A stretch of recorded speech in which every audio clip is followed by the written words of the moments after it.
Problems. Thank Meem.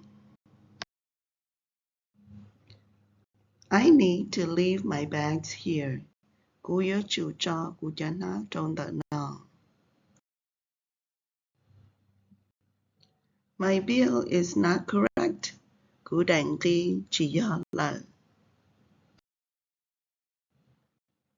I need a new key. Cô sa tao ý tử giật sĩ chia. I need a new blanket. Cô sa tao ý đại bạc chia. I need a new receipt. Cô sa tao ý đại từng ghi chia. The toilet is broken. Lúc họ vì chỉ qua hậu lự lợ. The TV is broken.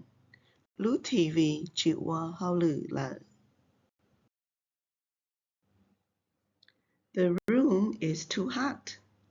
Lúc chả bư xó hành lợ. The room is too cold. Lúc chả bư no hành lợ.